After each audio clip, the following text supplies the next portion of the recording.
Hello and welcome to Soups and Sabers. My name is Jordan, and with me, as always, on Superman Sundays is Chris. How are you today, Chris?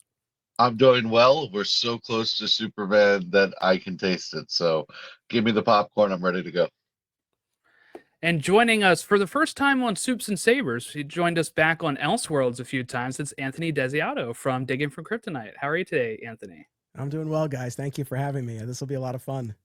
Yeah, so people, if you're listening to the episode, you know from what you select it, but I guess it's build your own Superman movie. We did this with Batman probably 2 or 3 years ago now.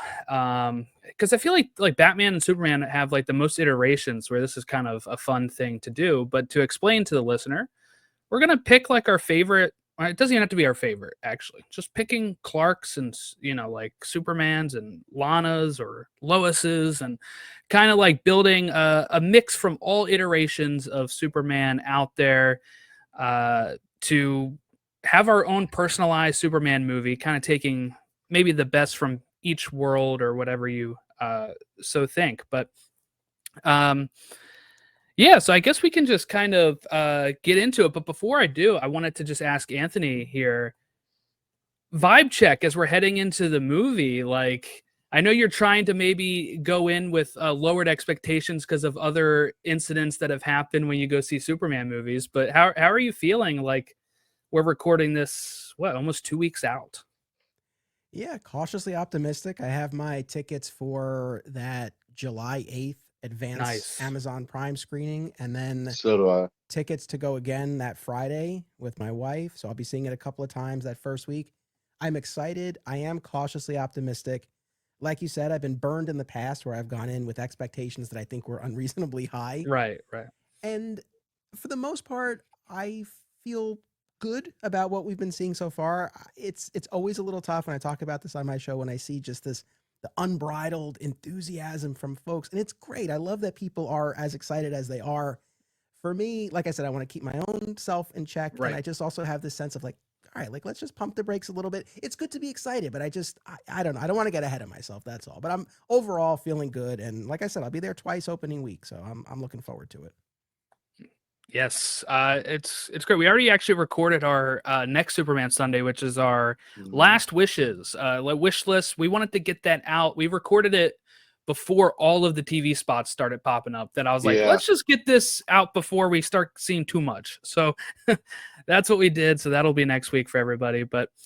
Um, but yeah, so going into this, I do want to also say we're leaving it to movies that are released. I know there are people out there that are already like Brosnahan's the best Lois or Corn Sweat's the best Superman.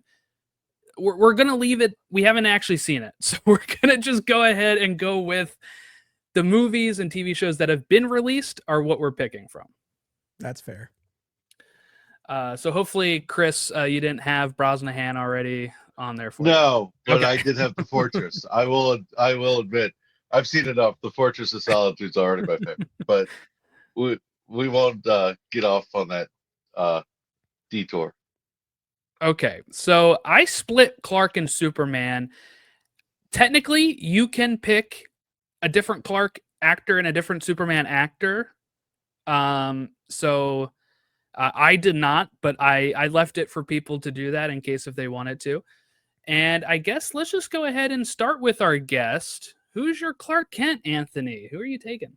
Sure. And let me just say, my kind of mindset or my approach going into this, I wanted to mix it up as much as possible. Yes. It would be easy for this to be a really Smallville heavy list for me, and there will be some of that. But for myself and just for purposes of the discussion, I wanted to mix it up a little bit. So yeah, I like to think a good amount of variety in here. So I did split my Clark and Superman. And for Nice. Clark, I am going season one. This is specific, but season one, George Reeves from Adventures of Okay. Superman.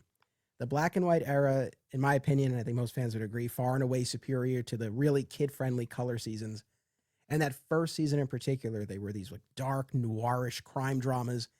And the George Reeves Clark just had this frustrated impatience to him. He could also be very kind and gentle, but there was an energy to him that I feel was so specific to that show and that version of the character.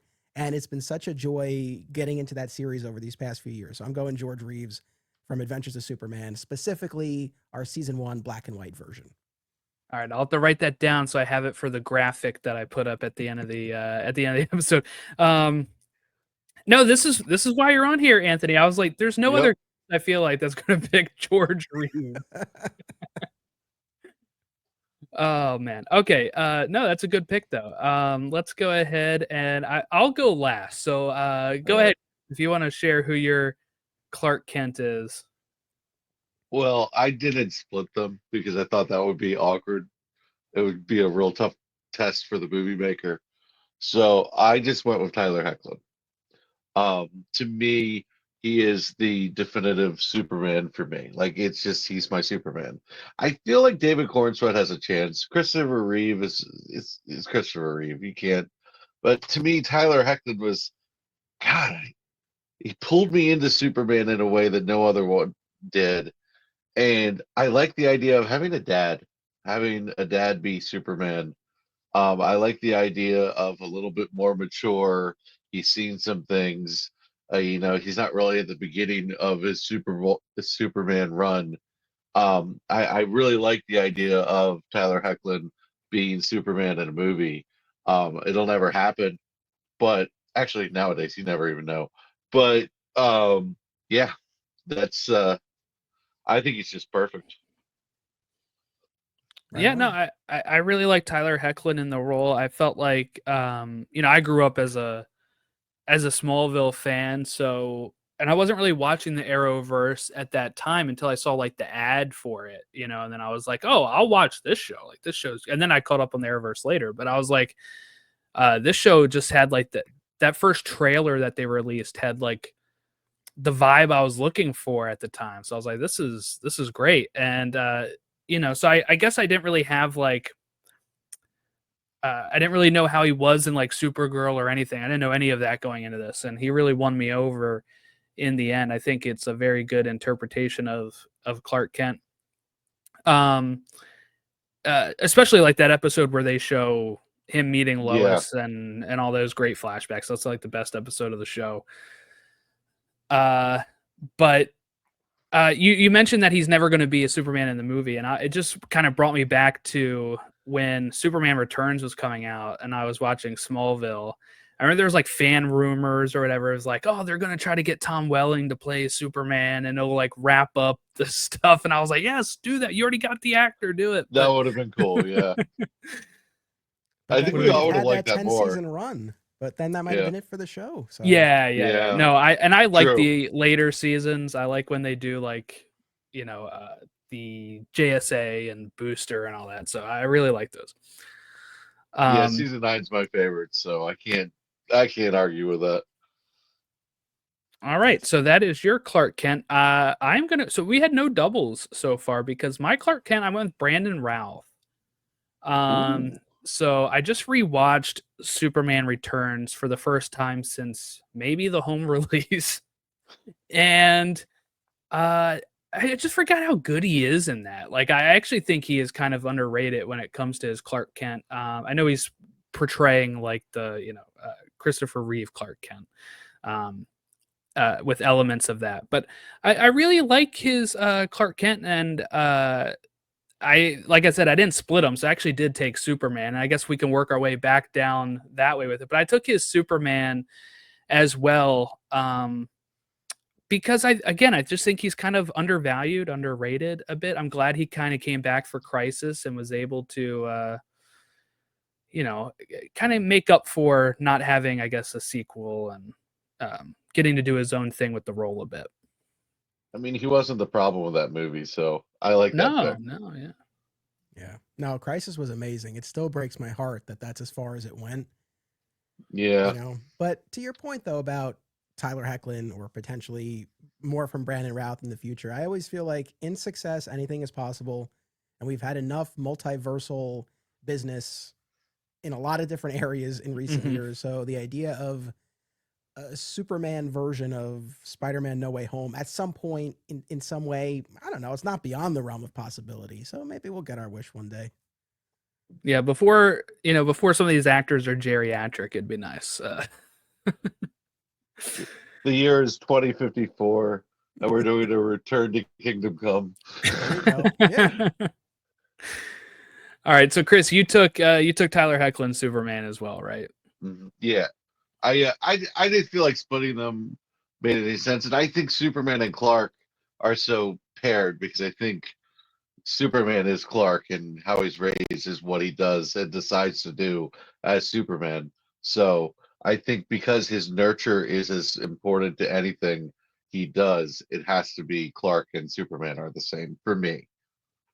I debated Tom Welling. I actually It was thought fun. one It's of a you fun would have idea. taken. I thought one of you would have taken him, so I was like, nobody's gonna take Ralph. I'm gonna take Ralph.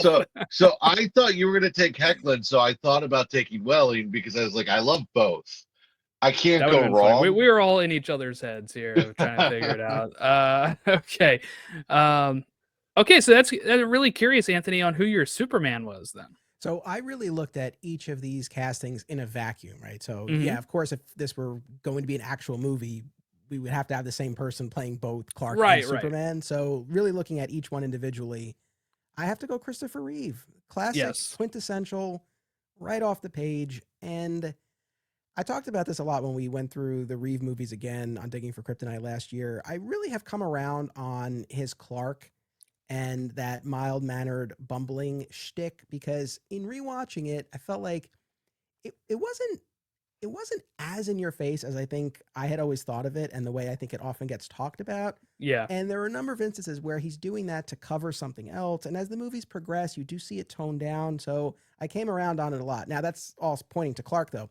My point is that it's like even when I maybe kind of had some roadblocks in terms of my enjoyment of his Clark, the Superman side of it, right? Mhm. Always was such a bright spot. So I have Yeah. to go Superman for Christopher Reeve for Superman. You can't get that wrong. I mean, he's classic. It's still probably the definitive Superman. So, yeah, like it.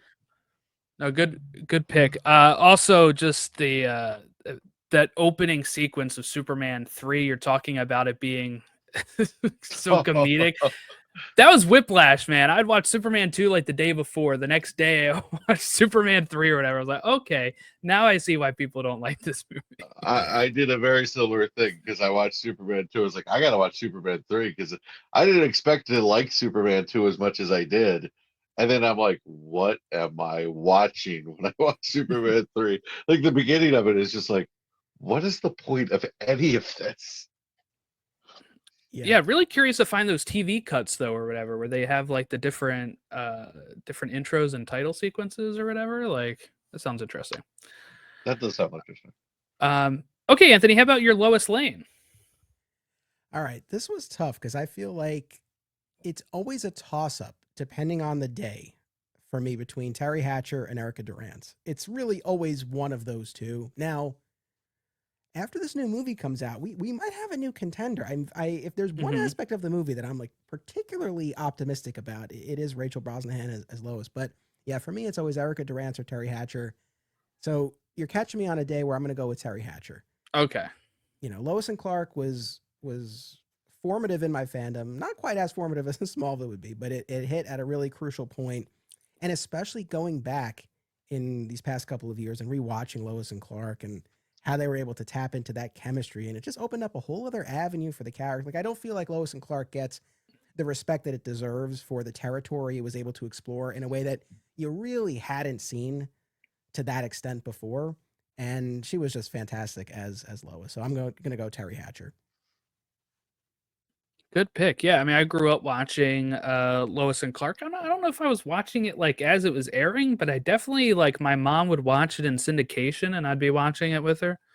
I think to the point where I was like, "Oh, that's the lady from Desperate Housewives," you know, because I was watching that show at that age. But yeah, no, like I think Terry Hatcher's great. I've been watching some of the first season this year and the run up to the movie as well. So revisiting that and like you said, her and Dean Cain's chemistry is just really off the chart. She's a really good Lois Lane. I think I always had that Erica Durance as the pinnacle for a while, but as Zach Moore likes to point out, she's not really Lois for a good chunk of that show. So it's like, you know, sometimes you gotta, I guess, balance that out too. I don't know. Chris, who's your Lois Lane? I think I have a suspicion on who it is. Yeah, okay, so here's the deal. I promise you the rest of my list varies from Superman and Lois. This doesn't. To me, this is the like I just can't imagine having this Superman, Tyler Hoechlin, without this Lois Lane. It just feels wrong. Like it feels like if I paired Erica Durance in there, all of a sudden, who would probably be my runner-up? I'm just doing this weird science experiment. It doesn't, they're perfect together. It works. If I'm going to have the mature Clark, I'm going to have the mature Lois who is able to just be happy at the Smallville Gazette and have her family and take Lex Luthor down while she's doing it because of course. Um, I love that show because they were so emotionally mature and it was the steps. I feel like Rachel Brosnahan and David Cornsweet are like going to get there eventually, where they take the steps where that kind of emotional maturity and great partnership really makes sense. I think they're going to get there within the DCU, but I think we haven't fully formed. And I don't think there's a single show that has it fully formed where they've gone through all those steps. And we still got to see some of those milestone moments in the beginning, but we had it fully formed. They are Superman, they are Lois, and they know each other's roles to the point where even when Lois is mad at Superman for going off and saving the day, she's like, I can't be mad at him. He's going off and saving this. She's already worked through all that. So for me, I can't have one without the other. And I promise you there will be deviations from here forward. I chose the same Lois actually. I chose Elizabeth Tulloch as well. Yep. I really think she's great. And I was like, oh, her with Brandon Routh would be cool. We haven't seen that before. And then I was like, oh, crisis, we have seen that before. But it was a different Lois then. It wasn't like Superman and Lois. She was small girl, Supergirl Lois. But no, I think I don't know. She really just like we were talking about with Tyler Hoechlin when I started watching Superman and Lois, she really won me over, and she really gets to that probably the most journalistic one I had seen for quite a while. So I really like that, like her trying to bring down the cult from season 2 and all that kind of stuff, like that type of stuff. And that works when you have network TV. Like having journalists as their cover and stuff really works because I feel like you can do really good small budget issues on a TV show. But yeah, no, she was great. I really enjoyed her as Lois, so I also went with Elizabeth Tulloch. One thing about her is she was so good at being witty without being a jerk, and being witty and in almost like defense mom mode. And has some great comebacks. I think one of my favorite scenes for Lois Lane period is when she gives Morgan Edge or Talrow, she gives Morgan Edge the letter of resignation and it just says I quit. And she said it's some of the best writing I've done since. Oh yeah, that was a good one. It's just that is such a great Lois moment. And that's just the attitude she had the whole time. And honestly, if your kid's father is Superman and they would rather go to him when they're scared, like, of Lois, that's impressive. Yeah. Shoot. I mean, I guess I'm going to be odd man out on this one. I enjoyed her performance overall. And when we got an episode like that flashback installment where you got to see their early days in Metropolis and the beginnings of their relationship, oh man, that's the lane for like that's the side of the character I wanted to see more of. I can appreciate the fact that for most of the series we're catching her at a different point further along in her journey with different responsibilities and struggles and all of that. And I can appreciate that. But I guess there's an element of fun to Lois that I just don't know that show was always built for. And it's not a failing on her part. I just think the material was heavy. Yeah. I mean, season 3, Season especially. 3. I mean, they four, gave her I mean, cancer.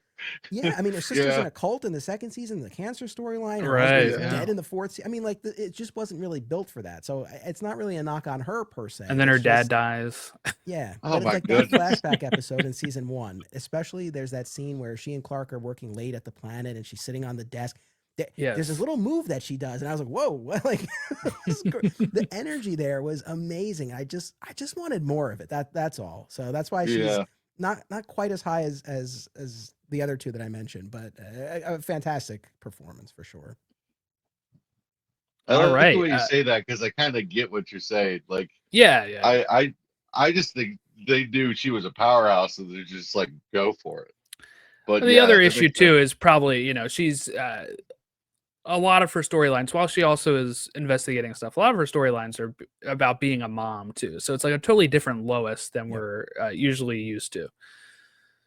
So I guess I'll start us on the Jimmy Olsens. I actually went with Sam Huntington from Superman Returns. I felt like other people are gonna pick other ones. I was at first. I went him too. I went with Did him you too. really? Yeah. Okay, nice. Look, I like Mark McClure because he was also in my favorite movie of all time, Back to the Future, as Dave.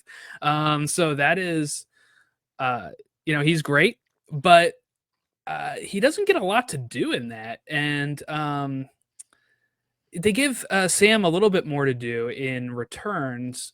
I was really debating doing the whole like Ashmore, Sean Ashmore thing, but it's not Jimmy, right?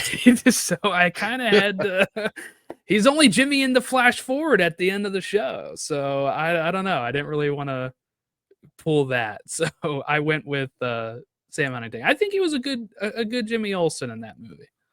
I agree. Well, look, if we have a category for Henry James Olsen, then Aaron Ashmore is Yes. a lock. I went with Sam Huntington, I guess for the same reason, or because I felt like there was a lot of potential there. By the way, so Sam Huntington and Aaron Ashmore were both on Veronica Mars, which is one of my all-time favorite shows, first 2 seasons. And then I haven't watched it, but I know they revived it and did they do a movie too? So yes. So they real quick, they did a kickstarted movie, which was actually from the fan perspective, I thought really satisfying. And then they came back for an 8-episode Hulu revival that was infuriating as a long-time fan of the show. Anyway, but Sam Huntington and Aaron Ashmore were both on, I think both on season 1 of Veronica Mars for arcs, right before Sam went on to do Superman Returns and Aaron Ashmore went on to do Smallville. So a lot of times I kind of lumped the two of them together, but I like Sam Huntington. And yeah, other than that scene of him and Clark going to get beers in Superman Returns, like off the top of my head, I'm hard pressed to really say what else he did in Superman Returns. So I just felt like there was a lot of untapped potential there. So that he would be my pick. I would want to see, I think there's more there with him. Yeah. Yeah, no, I agree. Yeah, that was just one of the things, like, again, it was my first time watching it since the DVD release, and I'm like, oh, he's actually really good here. Like, I wish we saw him more often. Yeah. But yeah, Chris, who do you have as your Jimmy Olsen? Well, I went with Aaron Ashmore, Smallville, and now I'm like, well, okay, he's Jimmy to me. Defend it. Okay, so here's the deal. The whole thing that show did with the real Jimmy Olsen and having his cake and eating too, so stupid. It drives me crazy. I'm not going there. He calls Clark CK. He walks around like he's not good enough, even though he is. He's a photographer at the Daily Planet. He's a photographer at the Daily Planet. He's funny in a way where he's clumsy, but he's actually kind of put together. I'm a big fan of what he did. I think it just embodies Jimmy Olsen. I was actually going to make a joke and say my favorite Jimmy Olsen was the one from BVS, but I couldn't say it with a straight face. So I was going to go there, but I was like, nah, it's just not even worth the joke. I really liked just the demeanor of that Jimmy Olsen. It was not too over the top Jimmy Olsen. Like sometimes you get Jimmy, it's like, okay.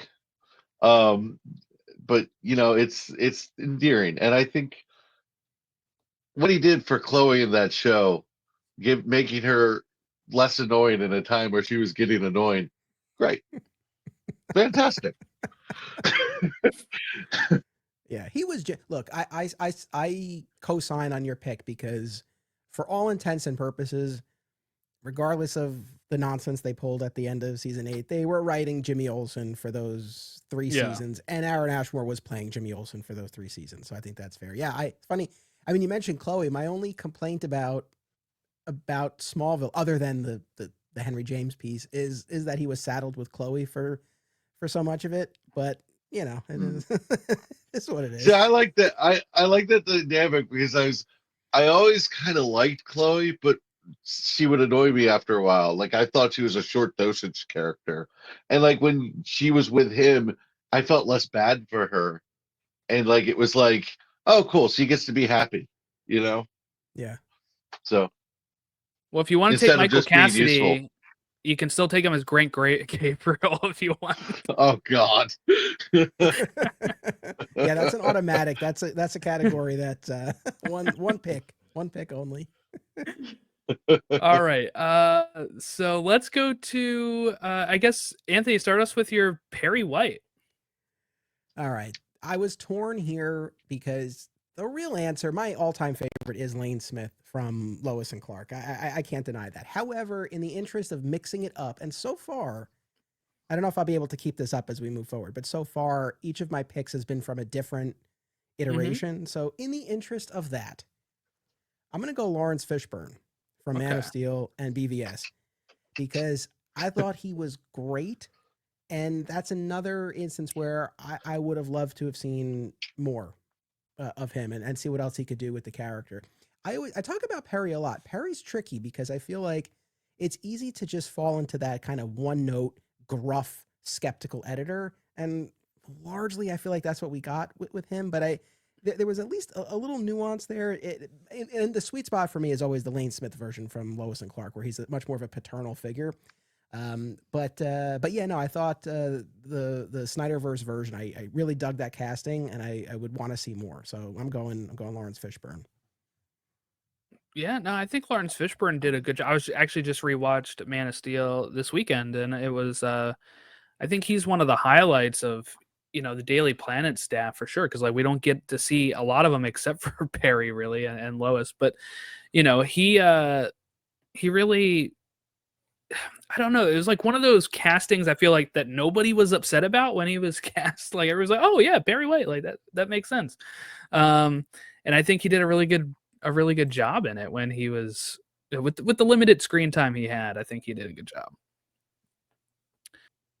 Give us your Perry. Give us your Perry.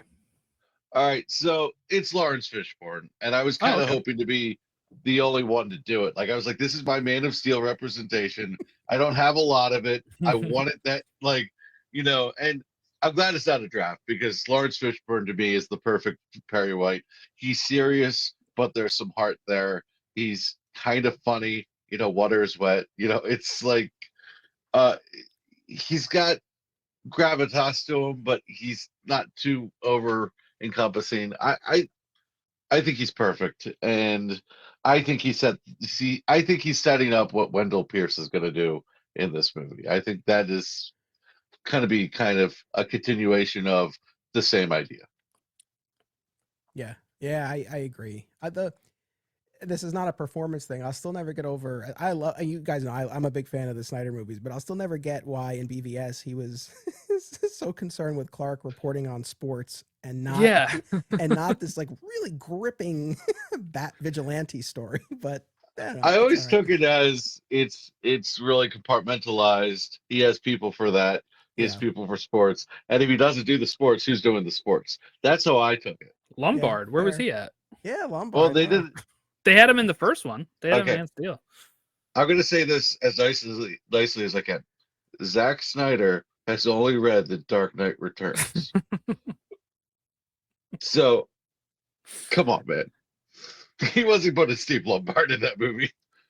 He did, but he had him. That's what's so confusing. But I'll go with he was played by the guy who's from House of Cards. What's his name? Oh, god damn, you're right. I mean, the thing is, like, I'll keep this real quick. I promise. Like, Man of Steel pulls from a lot. There's a lot of Birthright in there. There's Mhm. Secret Origin in there. It pulls from a lot, but I don't know where the line is because we had David Goyer writing the screenplay, and I Right. suspect a lot came from there. So I don't know where we draw those lines, but yeah, obviously Dark Knight Returns is huge.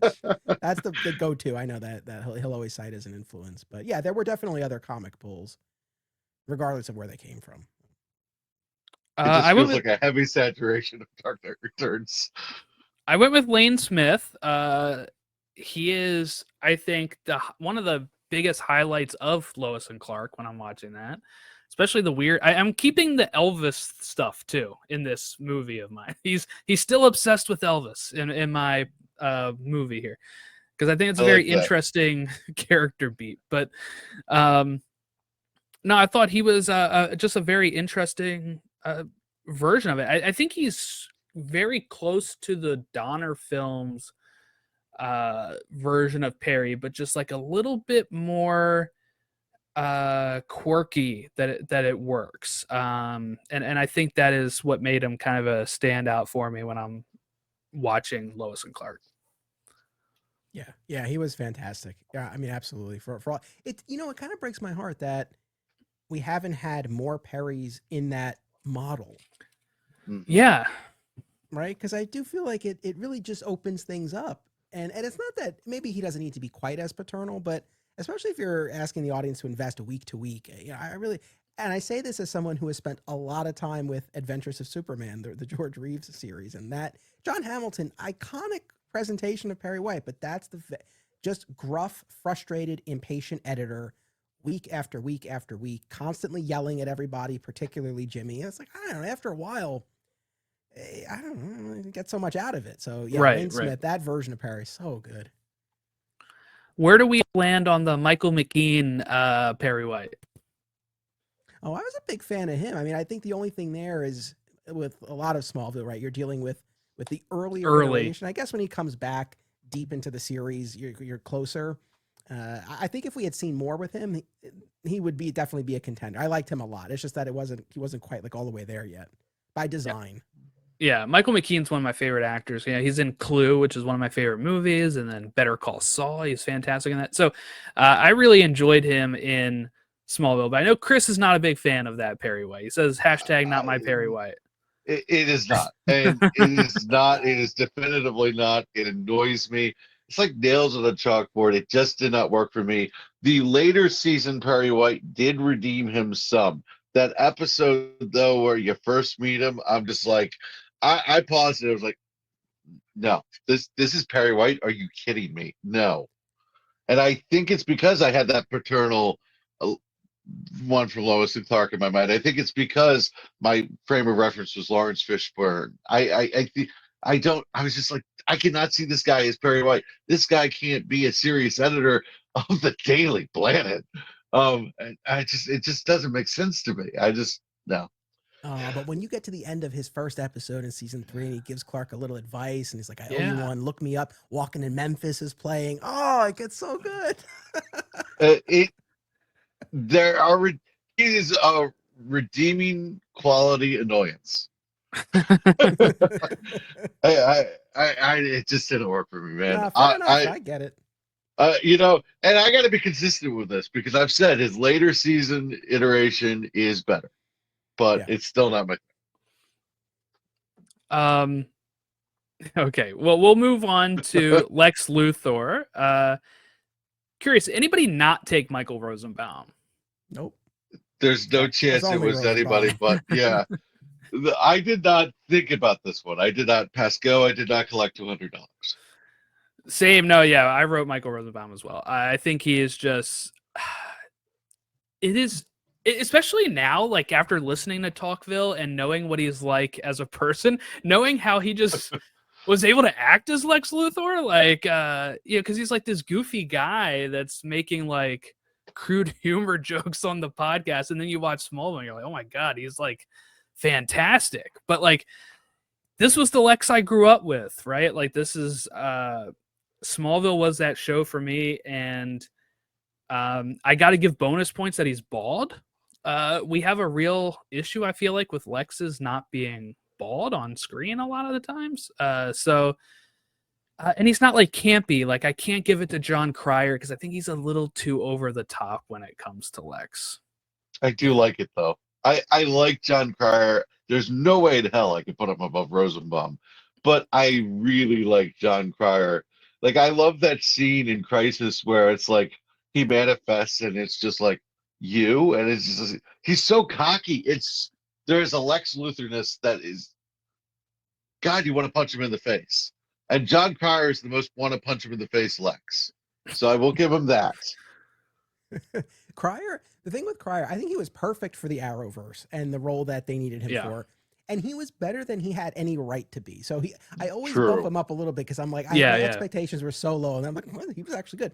But no, it's got to be Rosenbaum. And for all the reasons that we're saying and thinking, that's the definitive Lex in my mind. And just watching that progression and seeing him handle the different sides of Lex, moments of humor when they were there, but then those dark turns as well. It was so good. And the bit about him being bald, like it's so wild to me. I've talked about this a lot because this was a WB and then CW show featuring young, attractive people. And I'm not saying you can't be bald and attractive, but given the network and the time and the fact that this was a show all about moving the characters into place, it would have made all the sense in the world if he had hair for the whole series and then at the end he loses it. And it's like, now he's the bald Lex Luthor.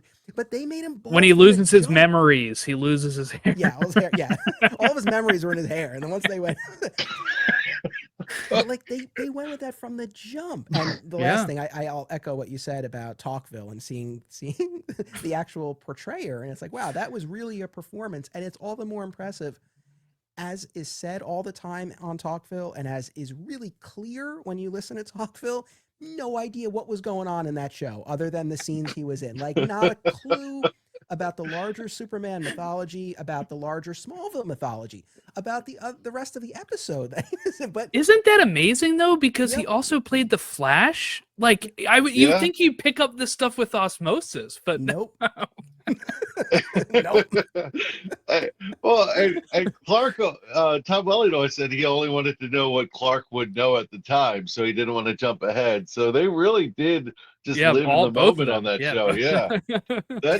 That's insane. But I love Rosenbaum for a few reasons. One, he's so out of the touch of what somebody would be like. Like he said, Clark, our friendship will be the stuff of legend right off the bat. Yeah. And Onyx, the episode Onyx and Lexmas, to me are the two definitive Lex moments in Smallville. And it's just like, yeah, that's just, if you wanted to say, oh, who is Lex Luthor? Watch those two episodes. You got it. I would add Memoria in there too. You have to show the backstory there with Julian and all that. Fair enough.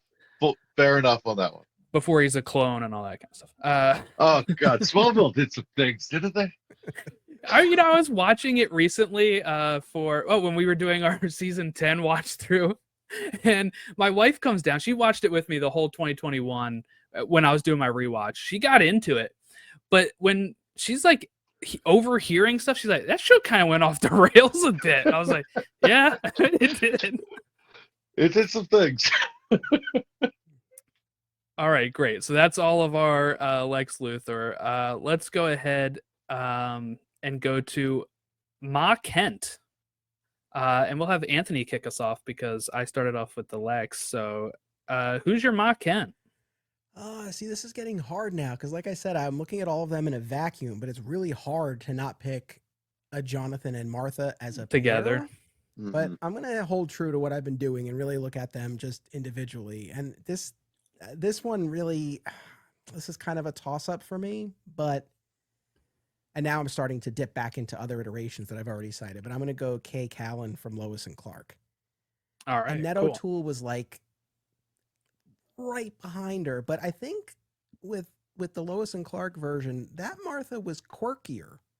Mm-hmm. And I like that. She'd be taking classes and, painting or doing sculptures or whatever. And I like that. And I felt like it just gave her another dimension. So, I'm going to go with Lois and Clark's version of Martha.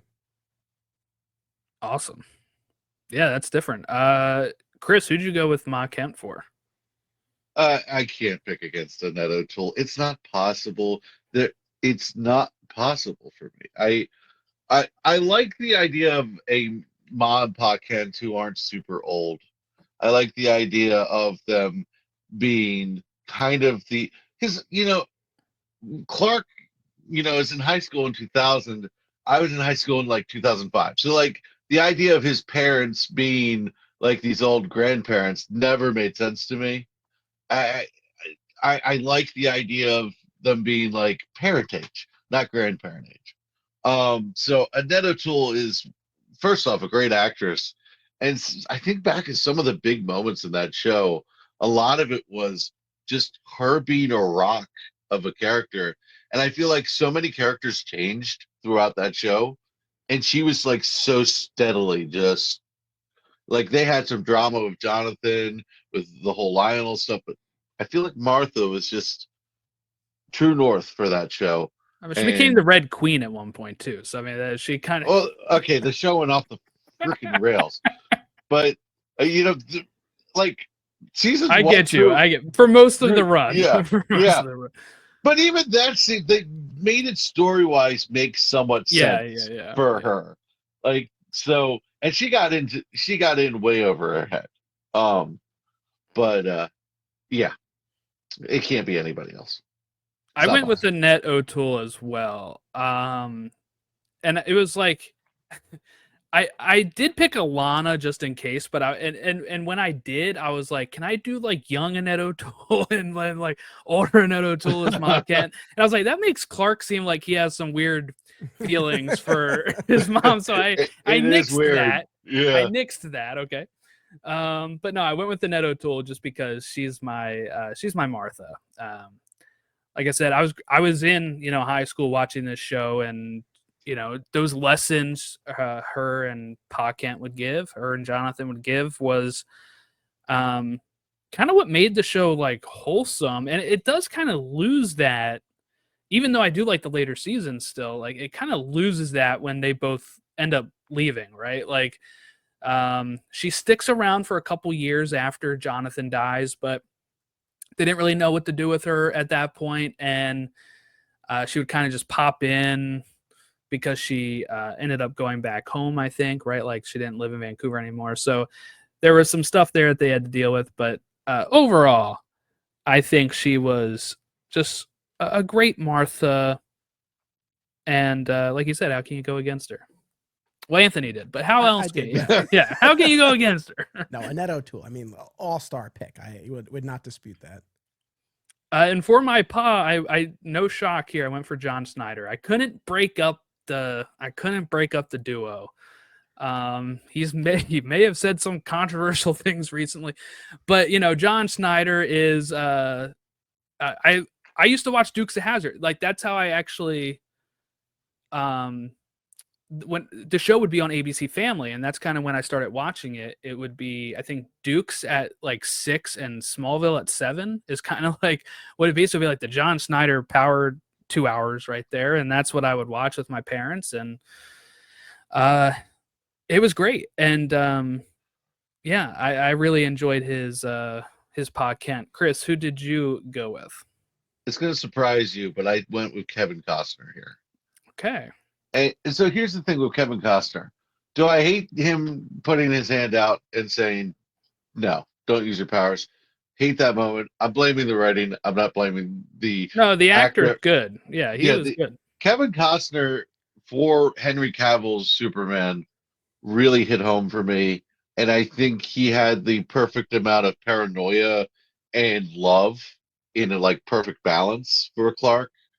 I just think he knew that Clark was there for something special, but it wasn't like Superman 78 where he's like, I don't know what you were put on this earth for, but I wasn't scoring touchdowns. It felt like it was that idea, but like layered with like actual depth. And I really liked his demeanor. And I thought it was like this, I could see how it reflected in Henry Cavill.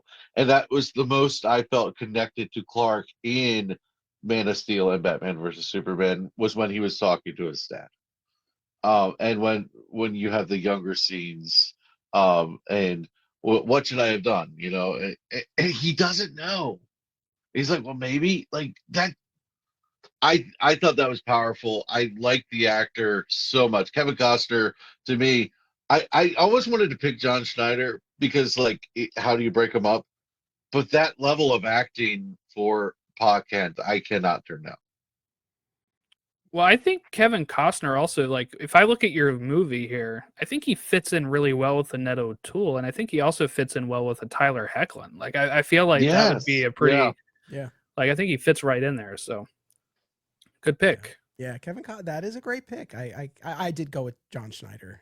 Because Nice. that version of Jonathan Kent is just that's the definitive one. Although I'm a huge fan of the Glenn Ford and Kevin Costner and Eddie Jones and Lois and Clark. I mean, we've had some great Jonathan Kents, but yeah, for me, John Schneider, for all the reasons already said, he was so good. And especially, I rewatched so much of Smallville in the past year or so, and especially those early seasons. But then even when he comes back in the final season, Yeah. I know people's mileage may vary on Ghost Dad. I know our friend Zach had always loved the Smallville.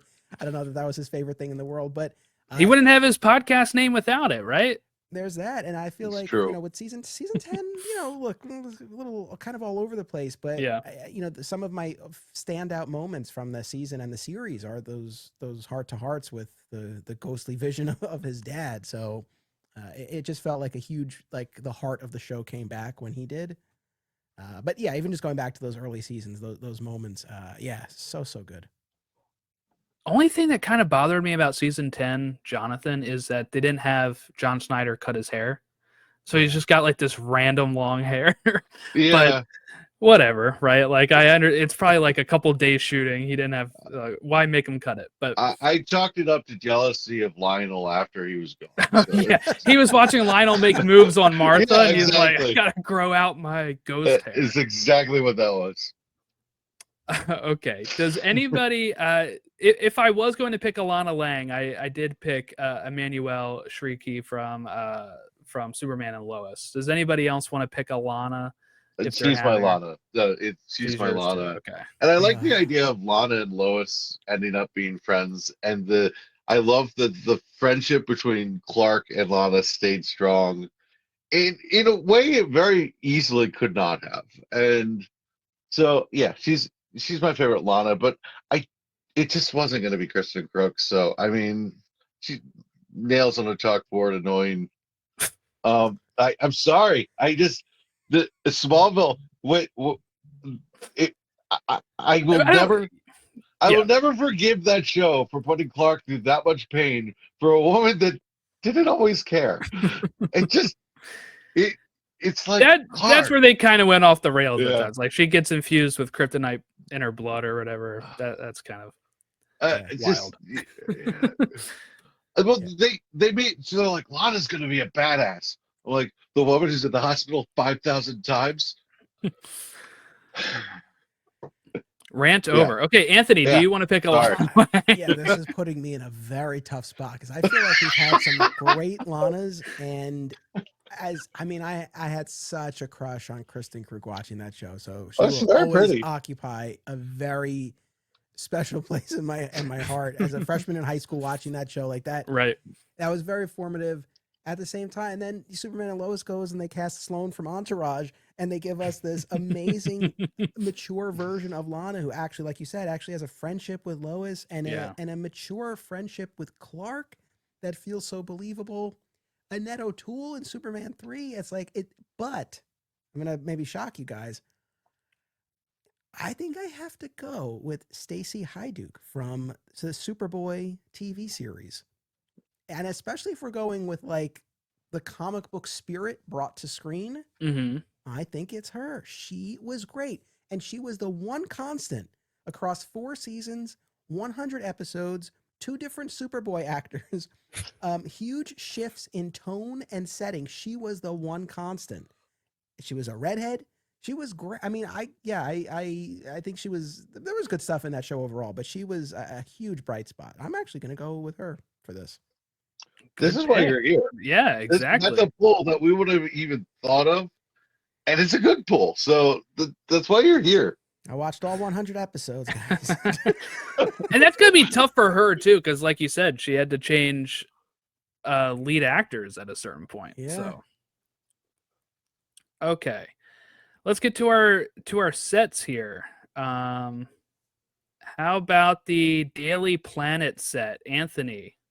What's your favorite Daily Planet set? I think I'll be curious if either of you go with Superman Returns. I think there's a good argument there, but I got to go Lois and Clark. I feel like that newsroom they did a great job with it. We were there for 4 seasons. It just kind of, that kind of familiarity breeds some affection. But yeah, no, I thought that one really stood out. So I'm going to go Lois and Clark.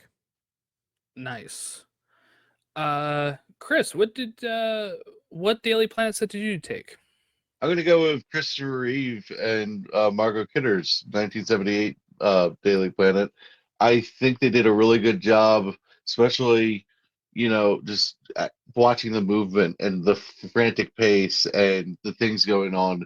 And I think that is just such a iconic part of the movie, especially because you think of the helicopter scene, being very pivotal. So I'm going to go with that as my favorite Daily Planet, especially because I need to get some Christopher Reeve 78, Superman in there. I don't have it on there, and it just feels like I'm missing an element. I got to get that somehow. So I'm going with the Daily Planet there. Yeah, that set changed in those movies, right? Like Superman 3 and 4's Daily Planet looks totally different than 78's. So I think 78's looked the best. So I I you're right stopped thinking about them at Superman 2. That's it. It's you have done to for go me. back and watch 3 and 4 again. I just watched Superman 3. It was They're a time. excruciating for me. They're a time. Okay. I actually almost went Returns, Anthony, but I actually went with Smallville's because I think they're actually very similar with the brass accents everywhere in the room and stuff. But I don't know. I just kind of really like the big stairwell, and then the two the elevators over there, and then their desks at the bottom, and then on the outside we got the globe on the top, which is always a must for me. So I went with Smallville's, and we did get to spend quite a bit of time there, more than we probably would have thought when the show started. That's true. I would have picked Smallville, but I have one pet peeve. That every time it was night, you got the same full moon, and then you went to the basement, and it's just it. You don't. It took place at the same time of the month. Okay. So it's the same moon. So here's the thing: it's one of those things that I don't think you notice week to week. You binge it. No, you watch it every day. You're just like, come on. I don't really notice that either, though. Establishing shots. I don't really. The globe that is globe is key, and I know I went Lois and Clark. There is a globe. It's not as full on or prominent, but it is there. But I do think that is a key piece. So yeah, I mean Smallville and Superman Returns definitely give you that. All right, let's go with Superman suit. I guess I actually went with the Fleischer suit from Superman and Lois. Me too. Nice. Okay. Okay. Well, I'm going to switch gears just for the sake of conversation. Oh, because you picked that too. Yeah, of course I did. And I'll go with Brandon Routh's Kingdom Come suit from Crisis. That was probably my number 2, to be honest. Yeah. So look, to me, they're dead even. It's not. I feel like you could make a movie better with Brandon Routh's suit, but this Fleischer suit's my favorite. If that makes sense. I feel like you could make a story element reason why he would wear the Kingdom Come suit very easily. I mean, we kind of already have a story for it. But and also it's my favorite logo. And I've said this 1,000 times. When they made the traditional colors with the Kingdom Come logo, I was just like, it's all I ever wanted. It's so good. So, yeah, I got to go with that for my favorite look. Cool. Nice. Yeah, no, the Fleischer suit is just it just looks great, and plus it would be if we're worried about like the brand of the movie, right? Like it would be like the only one with that suit in a movie one where you would look at it and be like, oh, that's the, suit from that movie. So I think that would work pretty well. Do you guys have titles for your movies? I did not. I did not. Okay. Superman Flyby. I'll take a page out of the upcoming one. I'll call it Anthony Desiato's Superman, because there you go. It's not officially James Gunn's Superman. It's basically James Gunn's Superman. We'll go with that. Okay, let's wrap it up with the Fortress set then. Anthony, this is the one. If you hadn't said we can't use James Gunn's Superman, I might have actually gone with that based on what we've seen. Same, yeah. But based on what we've already gotten, this is a little tough. I feel like I'm curious to hear your picks. I think I do have to go Superman 78. If for no other reason than it set the template that has been emulated in multiple other projects. I mean, Smallville and Superman Returns in particular obviously borrowed very heavily. And the whole Ice Palace motif, I don't need it to be that. And it's not my all-time favorite, but it is iconic and it works. And I think just given how formative it was, I think I kind of have to give the nod to that. So I'll go Superman 78. I went with the same, Superman 78, for a lot of the reasons you stated, right? Like we don't have Smallville's Fortress without 78s, right? Like this changed everything with the whole like crystal structure of everything. And then also like originally I think it was like his barn was supposed to be the fortress until they kind of had to pivot that with the synergy and all that. So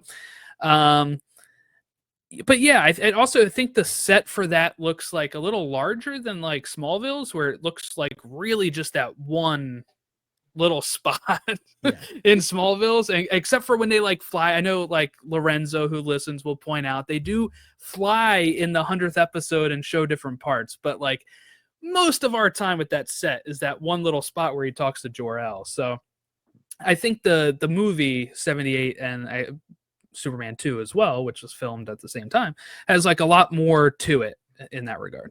Yeah. I'm going to be the odd man out here. I'm picking Smallville, and the reason I am is because I think it did what 78 did better.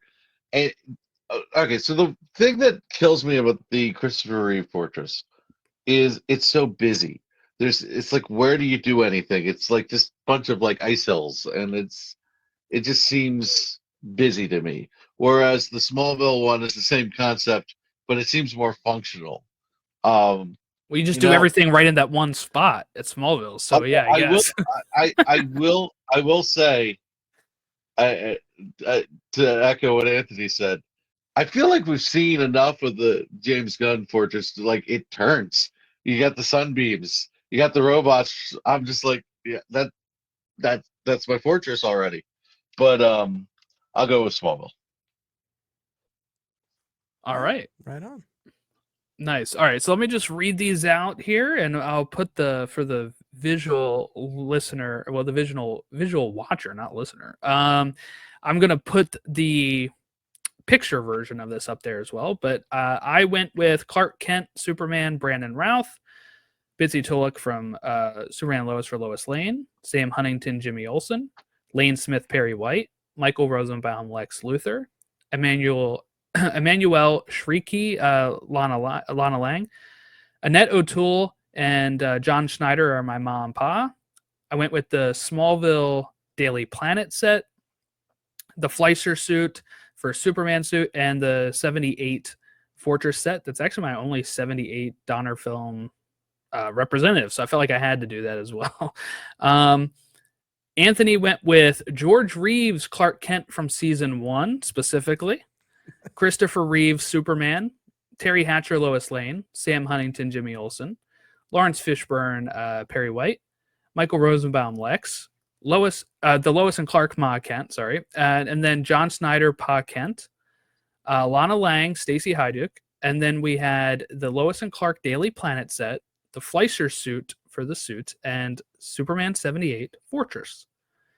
Chris had Tyler Hoechlin as Clark and Superman, Bitsy Tulloch as Lois, Aaron Ashmore as Jimmy Olsen, Lawrence Fishburne Perry White, Michael Rosenbaum Lex Luthor, Annette O'Toole Ma Kent, Kevin Costner Pa Kent, Emmanuel Shrieky as Lana Lang, Superman 78 Daily Planet set, Kingdom Come suit from Crisis for the suit, and the Smallville Fortress set. Pretty good. So, Chris, you said you did have a title. What was the title of your movie then? Superman Comes. Sorry. Okay. You might want to change that. Shit. You know when you hear it out. Title or the porn parody? Which one is this? Well, okay. At least the porn parody only has to change a letter or two. So you ever write something out, but then you say it out, and it's I didn't even go there, guys. Shit. Well, okay. That's an all-time moment. We can. It's Chris's Superman out, right? movie. All right, Superman enters. Okay, never mind. That's still not great. Okay, it sucks. Anthony. I just. Oh God. The second you guys laughed, I like, oh no. Oh boy. Anthony, thank you so much. For that note, we'll be wrapping up the podcast. Anthony, thank you so much for coming on the podcast again and for building your own Superman movie. No, thank you for having me. And again, I will reiterate, I was looking at each of these in a vacuum. I don't want any of your audience members to look at this together and be like, this is insane. It's like, I know, but each one, one by one, that's where we landed. But no, this was a lot of fun. I thank you guys for having me on. Yeah. And where can people follow you on social media and your podcasts? Sure. So the two, the two Superman shows I host are Digging for Kryptonite, a Superman fan journey, and another exciting episode in the adventures of Superman. So that second one, that's our George Reeves episode by episode rewatch. And then Digging for Kryptonite, we tackle Superman across time and media. We just celebrated our 200th episode. We've covered a ton. There's still a lot more to mine. We're going to be covering the Gunn movie over about a handful of episodes within a week. It's going to be a very busy, fun, exciting time. And we've had some great interviews recently. Joe Kelly, Mark Waid, some other stuff coming up down the line. And both shows are available wherever you get podcasts. And Digging for Kryptonite has social media handles on all the usual places. So yeah, I encourage people to subscribe and listen and join the conversation. Definitely check it out because this is not to like, gash you up, I guess, but this is the Superman podcast I've been looking for, and I can't believe I didn't find it earlier. Honestly, like I looked a couple years ago for just like ones that talked Superman comics and runs and like the movies and all that, and I found one where they were going from like Action Comics 1 all the way up, and I was like, I dove into that a bit because I was reading that for a bit, and then I was like, but I want to find like ones that jump around, and like that's what you do, and it's perfect because like there's some stuff I have read that like I can listen to right now, and there's some stuff that I'm like I have to read, and then I will come back to that episode. So no, thank you. I'm so glad you found it. I appreciate it. And yeah, the jumping around is fun for me because it's like I go where I'm most interested. So if there's something that I'm like I'm not really feeling it, then I just don't do it. And it's been fun. And like I think the most pleasantly surprising thing is that for as much as we've covered, it's like there's always new stuff that pops up. Right. Or I might go back to something and look at it in a different way or combine it with something else. Or there might be something that I really never thought I would do an episode on. And then all of a sudden it's something will spark and it's like, oh no, actually there's work to do here. So it's been a ton of fun. So I'm so glad you found the show. Yeah, thank you. And for our podcast at Supes and Sabers on all of our social media, make sure you follow that along. But thank you all for watching and listening along, and we'll catch you next Superman Sunday for our final wish list for the movie, and then it's movie time. So that'll be exciting. It'll finally be here. But thank you once again, and have a great rest of your day.